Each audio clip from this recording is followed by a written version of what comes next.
मैं राहुल बहुत स्वागत करता हूं आपका बॉलीवुड स्पाई में और आप सभी दर्शकों को बताना चाहता हूं दोस्तों कि किस तरीके से करण जौहर के ऊपर जब एलिगेशन लगा, करण जौहर को जब क्वेश्चन मार्क किया गया कि करण जौहर आपके ये जो कंपनी में काम करते थे यानी कि धर्मा प्रोडक्शन के अंदर काम कर रहे थे एक असिस्टेंट डायरेक्टर जिनका नाम है अनुभव चोपड़ा और प्लस ये जो जिसको राइट हैंड कहा जा रहा है जिसका नाम दोस्तों हम सबको पता है क्षितिज प्रसाद है। सो इसके बारे में आप जवाब दीजिए। करण जौहर ने दोस्तों एक प्रॉपर तरीके से पोस्ट किया जिसको लेकर दोस्तों सोशल मीडिया पे बवाल तो मचा। करण जौहर ने अपने पॉइंट्स रखे और बॉलीवुड में उनका जो क्लोज निट सर्कल है वो सपोर्ट में आ गया, चाहे वो विकी कौशल हो, चाहे वो आलिया भट्ट हो, चाहे वो सोनी राजदान हो, चाहे वो अब हंसल मेहता आ गए हैं, पुनीत मल्होत्रा, मनीष मल्होत्रा, ये सब आ गए थे सपोर्ट में।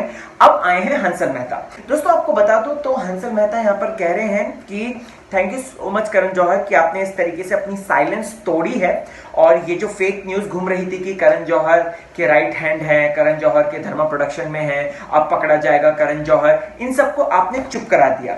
और फिर उसके बाद वो ये भी कहते हैं कि इंडस्ट्री में जो है वो एकता नहीं है जिसकी वजह से हम जो है कावर्ड यानी कि डरपोक लगते हैं। अब दोस्तों यहाँ पर मैं एक मेजर इंपॉर्टेंट बात कहना चाहता हूं। सबसे पहले तो हंसल मेहता साहब कहते हैं कि इंडस्ट्री में एकता नहीं है। इंडस्ट्री में एकता कभी आ ही नहीं सकती है, कभी भी नहीं आ सकती है। देखिए एकता के लिए ना सेम आइडियोलॉजीज होनी जरूरी है, सेम मानसिक स्थिति होनी जरूरी है। हम सबको पता है इंडस्ट्री में अलग अलग सितारे हैं जो कि अलग अलग से स्ट्रगल कर आए हैं और अलग अलग उनकी आइडियोलॉजीज है, उनकी मेंटालिटी है, उनका परसेप्शन है। ऐसे में किसी एक बात को लेकर तो अक्सर जो है विरोध होता ही रहेगा।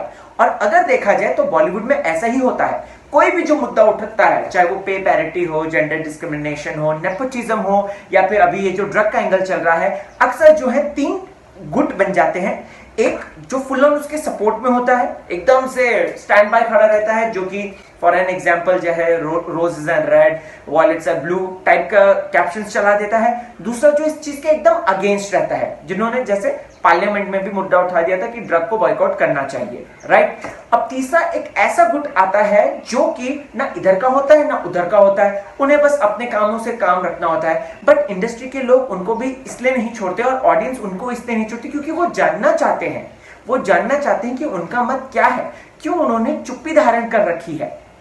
सो ऐसे में मुझे लगता है कि हंसल मेहता सर को ये बात समझनी चाहिए कि इंडस्ट्री में कभी भी एकता नहीं आ सकती है और एकता आने के लिए उसके लिए इंडस्ट्री में जो इविल्स हैं, जो इंडस्ट्री के इविल्स हैं, यानी कि डिस्क्रिमिनेशन, नेपोटिज्म, जेंडर इक्वालिटी ले लीजिए, पे पैरिटी ले लीजिए, इन चीजों को, इन मुद्दों को खत्म करेंगे तभी जाके जो है मुझे लगता है कि इंडस्ट्री एक साथ आ सकती है।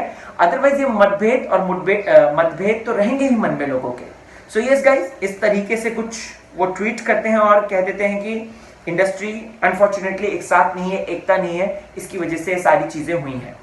आपको क्या है कहना, कमेंट सेक्शन में इसके बारे में मुझे जरूर बताएं और आपका क्या मत है इस बात को लेकर ये भी बताएं और बने रहिए चैनल के साथ, देखते रहिए बॉलीवुड स्पाई।